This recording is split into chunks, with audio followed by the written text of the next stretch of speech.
Vamos lá! Começamos o capítulo com One Piece na capa da revista Weekly Shonen Jump dessa semana, onde vemos o Luffy do mangá abraçando o Luffy do live action em comemoração da estreia da série de One Piece que rolará no dia 31 de agosto deste ano. Se tem uma coisa certa neste live action é que ele fará muito barulho quando estrear. Seja algo ali para o lado ruim ou para o lado bom. E temos o Brasil na capa da revista, referências, Brasil, Brasil, Brasil. Nós temos a foto deles, de todo o elenco de One Piece, todo não, pelo menos ali os 5 iniciais dos Mugiwaras visitando a liberdade, nessas fotos que rolaram nas redes sociais. Nós também temos uma capa colorida também para divulgar o One Piece live action. Na frente pode-se ver Luffy, Zoro, Nami, Usopp e Sanji em pose de lutas em seus estilos. E até mesmo a gente pode observar algo interessante relacionado aos chapéus de palha no formato antigo, desenhados ali com o traço atual do Oda, principalmente com o novo estilo de color que o autor passou a usar de um tempo pra cá. Ao fundo vemos os rostos ali de Shanks, Kobe, Bug, Kuro, Garp, Mihawk, Arlong e Krieg. E nós também vemos a frase Tomorrow Studio /Netflix, o que pode uma referência ali da forma como o estúdio que tá formando, tá fazendo um live action, se chama Tomorrow Studio, juntamente com a Netflix, celebrando o grande live action de One Piece.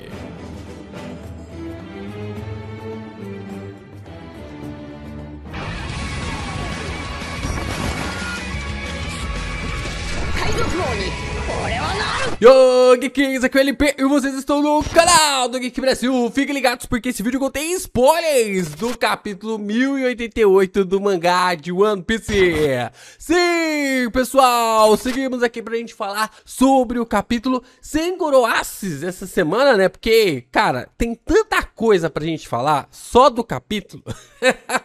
Tem tanta coisa pra gente falar só sobre esse capítulo que não deu tempo, não deu espaço. Se vocês quiserem muito que eu traga os Goroaces aqui relacionados às capas, eu faço um vídeo à parte sobre isso, Vocês mandam aqui nos comentários, LP, eu quero os Goroaces, tal, do capítulo, dessas páginas coloridas. Deixe aqui nos comentários que eu trago um vídeo à parte, porque esse capítulo tá repleto de análises, explicações e pontos extremamente importantes, detalhes extremamente importantes que se você deixar passar, você não vai pegar 100% ali do capítulo. Então, já deixa seu like, se inscreve aqui no canal, ajuda a gente a continuar crescendo cada vez mais aqui na plataforma. E você também pode se inscrever lá no meu canal de Reacts, o Reacts do Geek Brasil. A gente tá reagindo ao anime de One Piece, está quase lá, a estreia de One Piece 2.0.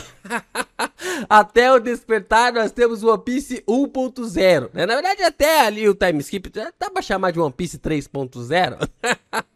Mas entre One Piece 2.0 e 3.0 nós estamos prestes a ver o despertar e a gente vai observar e analisar tudo lá no canal de Reacts. Então clica aí e se inscreva. O capítulo começa com um flashback da velha Marineford, onde Garp está dando uma aula para novos marinheiros. Kobe também está na aula junto de Helmeppo e Grus, sendo sua primeira vez, e ele possui a mesma aparência de East Blue. Garp pergunta a todos os marinheiros o que aconteceria se um bebê e um idoso ficassem presos em uma ilha, e os marinheiros tivessem um barco apenas para acomodar 2 pessoas. Quem eles salvariam? Kobe responde que desceria do barco para que ambos pudessem viver. E assim, o Garp joga um giz na cabeça do Kobe, dizendo que ele está errado. Ele explica que o idoso não tem muito tempo de vida restante, então deixá-lo para morrer seria a escolha certa.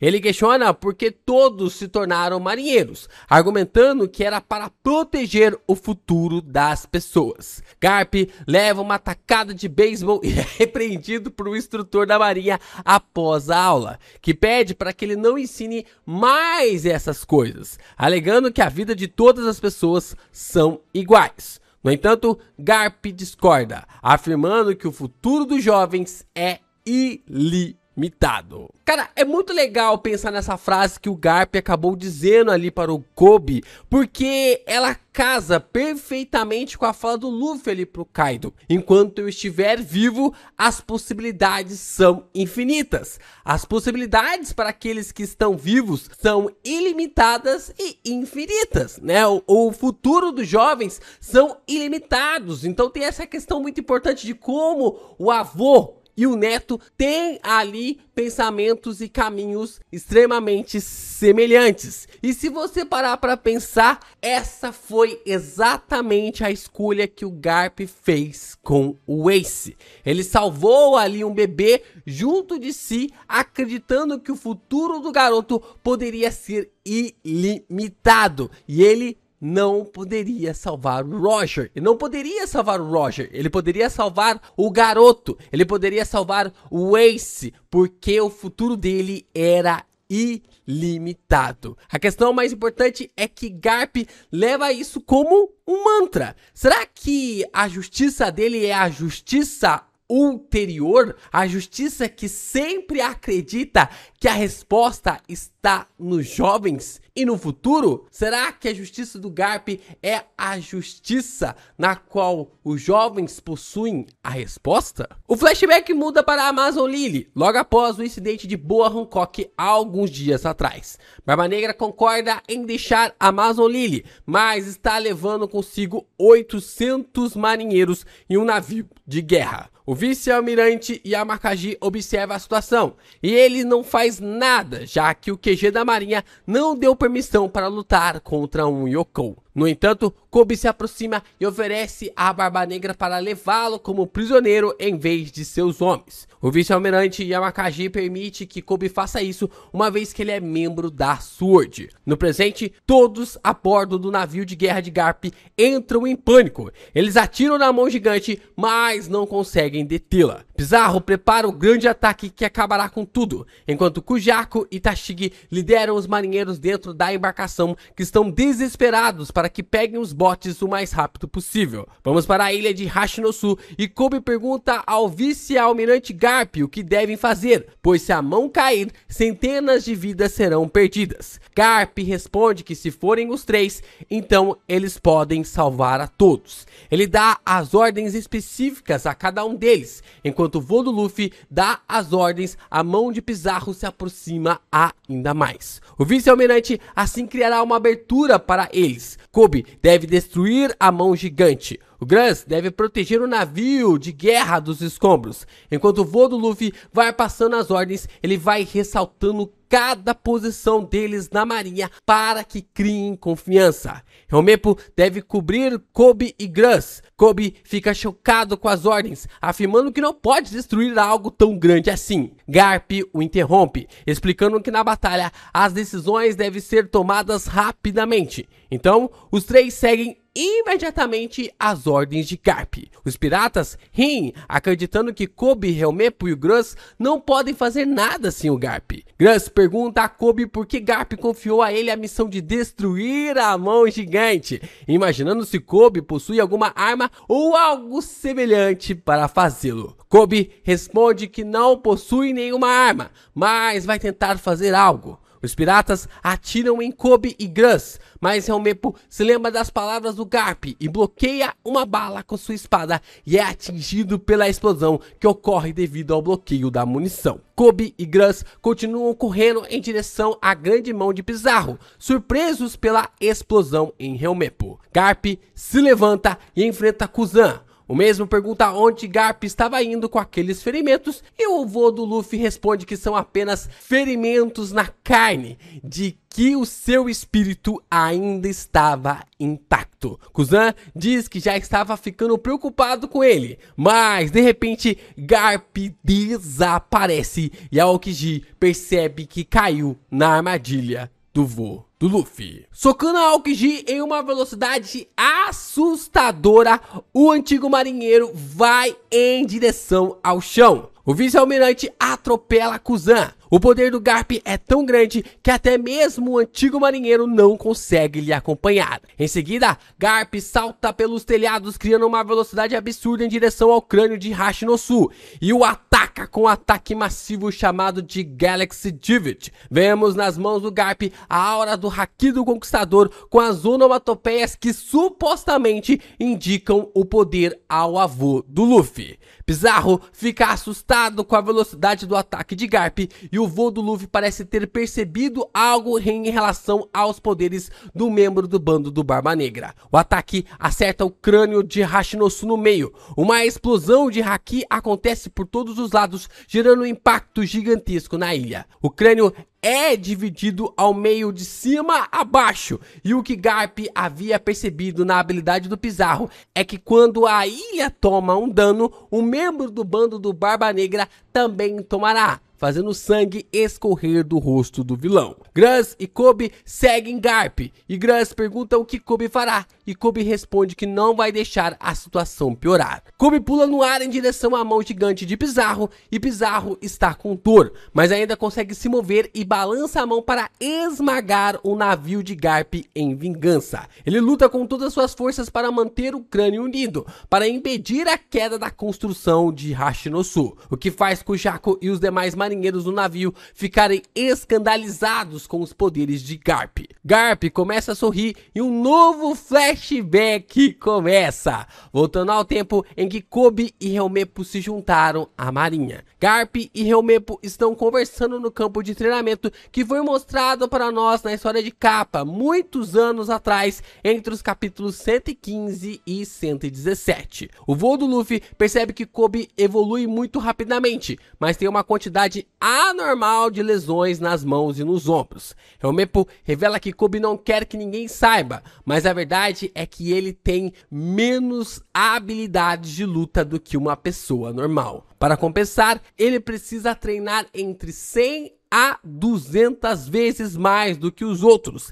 Ele começa a treinar 100 vezes mais e logo percebe que 100 não é o suficiente, e assim acaba saltando para 200 vezes mais. Helmeppo também menciona que Kobe tem treinado em segredo todas as noites, socando o saco de navio de Garp, assim como Aokiji e Garp faziam. Termina o flashback e Garp ainda está sorrindo ao lembrar desse treinamento, enquanto Kobe se prepara para acertar um puta soco no braço de Pizarro. Os piratas riem de Kobe, dizendo que ele não pode parar a mão gigante. Eles afirmam que o título de herói subiu à cabeça do personagem. Hibari acompanha Kobe apenas com o olhar, dizendo que isso era algo muito perigoso. O marinheiro se aproxima ainda mais para dar o grande ataque. Garp está sorrindo, dizendo que se for o Kobe, eles poderão ser salvos, enquanto Kujaku comanda os marinheiros para conseguirem escapar. Kobe está prestes a atacar a mão gigante e pensa que se não conseguir fazer isso, todos morrerão por sua causa. A mão do Pizarro se aproxima ainda mais do navio, enquanto Kobe enche seu punho do Haki do armamento. Raios saem de sua mão, mas as onomatopeias usadas para o Haki do Conquistador avançado não está na cena. Ele dá um soco na mão gigante, destruindo-a completamente em uma página dupla épica. Kobe atravessa o braço do Pizarro na força bruta, como se fosse uma faca quente em uma manteiga. O pirata do bando do Barba Negra não tem velocidade para lhe acompanhar. Os piratas estão em choque com o tamanho poder do Kobe, enquanto Pizarro grita de dor, pois seu braço verdadeiro está quebrado, fazendo um enorme crack. Meus amigos, eu avisei. Eu avisei, jamais subestimem um homem chamado Eiichiro Oda. Jamais subestimem esse cara, velho. Porque, como eu disse lá no Twitter, todo mundo precisa dar vários passos atrás para poder pular. Você precisa pegar um impulso para você pular, né? E assim a gente pode observar que o Kobe foi jogado para trás, porque quando ele veio para frente, meus amigos, veio essa maravilhosidade. E a gente tinha falado, né? O Kobe não é bucha, gente. O Kobe é algo inacreditável. inacreditável. E a gente pode até mesmo ver aqui que o Oda igualou. O Oda igualou tanto o Garp, o Aokiji e o Kobe. E eles estão realmente igualados em quesito ali de força física. É claro que tem outros tipos de habilidades ou coisa do tipo, mas pelo menos na questão de força física, ele está igualado, né? Eles estão ali igualados. No capítulo passado, o Aokiji atinge um dom que o Garp fazia em seu saco de pancada do navio. Kobe não sabia quanto tinha treinado, não sabia quanto tempo ele havia treinado, pois nunca tinha precisado chegar nesse ponto em um campo de batalha. E não tinha também o Garp ao seu lado para medir suas habilidades da mesma forma como o Aokiji possuía. O Aokiji tinha uma régua, ele tinha um parâmetro. O Kobe não possuía. Quando o Kobe atravessa o braço do Pizarro, nós vemos o dom gigantesco na cena, com a mesma onomatopeia usado ali para Garp e Aokiji, mostrando que em força física os três estão igualados. Tashigi e Hibari ficam em choque com o tamanho e poder do Kobe. Hibari até mesmo chama Kobe de maravilhoso. Toda a base do Pizarro foi completamente varrida e destruída. O Garp capota o Corso de tanto que ri, emocionado pelas ações do Kobe, enquanto o Helmeppo pergunta se Kobe é mesmo de verdade. E Grans questiona desde quando o garoto tinha essa quantidade de poder. Grans usa uma técnica chamada de Clay Web para criar uma rede gigante de argila e impedir que as pedras atinjam o navio de Garp, enquanto o Helmeppo pula no ar para resgatar Kobe, dizendo para seu amigo que ele era alguém incrível. Os marinheiros celebram o feito enorme de Kobe. Helmeppo abraça o marinheiro enquanto Hibari se joga nos braços do soldado. A filha do Akainu já está totalmente na do garoto. Mas então o Dendemushi toca e Tashigi atende com Garp se comunicando com todos no navio de guerra, instruindo-os a navegar em alta velocidade para se afastarem de Hashinosu. Ele afirma que encontrará uma maneira de sobreviver sozinho, considerando a segurança dos outros como prioridade. Ele diz que a missão deles foi cumprida. Kobe grita e pede para que todos no navio para voltarem, mas Grans impede, chorando. Garp continua dizendo que todos eles são o futuro da Marinha. Na última página dupla, Garp está deitado no chão com uma lâmina de gelo cravada em seu peito. Ele é cercado por todos os piratas do Barba Negra, Kushiryu, Vasco e Aokiji em volta dele. Garp ainda ri enquanto o gelo se espalha a partir do seu ferimento. O rosto de Aokiji é mostrado, mas seus olhos estão ocultos, deixando sua expressão desconhecida. Talvez o gelo esteja escondendo lágrimas no antigo pupilo. O narrador informa que no jornal do dia seguinte as notícias serão divulgadas ao mundo. Basicamente são: o jovem herói Kobe retornou em segurança e o herói lendário Garp desapareceu em Hashinosu, a ilha dos piratas. Caramba, hein? Feitos bizarros neste capítulo, né? O Garp mostrando mais uma vez o potencial para ter o Haki do Conquistador, né? A gente já tá esperando o Vivricard sair. Porque, cara, se o Garp não tiver o Haki do Conquistador, tá de brincadeira comigo, né? Com essas coisas malucas que o cara consegue fazer e tal, né? Mas, caraca, velho, o Garp é inacreditável, né? Até a velocidade dele ali deixou o Aokiji surpreso, né? Isso porque o cara acabou lutando contra o Akainu, né? Mesmo assim, lutando com o Akainu, ele ainda acabou sendo surpreendido pela velocidade ali do avô do Luffy. Nós temos então o Kobe com o Haki do armamento de forma bizarra, né? Cortando o braço do Pizarro e quebrando-o por inteiro, né? Ele consegue atravessar na força bruta, utilizando o Haki do armamento na base da pancada mesmo, de uma forma sensacional. E nós também temos a Aokiji com uma habilidade inacreditável, né? O nível desses caras estão em outro patamar. Caraca, velho. O Aokiji é inacreditável, cara, porque o cara, mesmo lutando contra o Garp, e o Garp sendo uma pessoa velha, 80 anos ou coisa do tipo, o cara conseguiu parar o voo do Luffy, né? O cara conseguiu parar o voo do Luffy, o que é um feito realmente inacreditável, né? E como falado, né, agora o bando do Barba Negra está com a faca e o queijo na mão para transformar Hashinosu em um reino filiado ao governo mundial. Isso porque o Garp, sim, o Garp vale como uma moeda de troca e essa filiação colocará a marinha a serviço do Barba Negra. A gente trouxe um vídeo bem legal ontem para falar sobre isso, né, de como o Barba Negra pode se tornar ali um rei aliado ao governo mundial, e ele fazendo isso, ele se tornando um rei aliado ao governo mundial, a marinha vai ser submissa a ele, né, e assim nós teríamos Aokiji, Kizaru e Akainu novamente debaixo ali das ações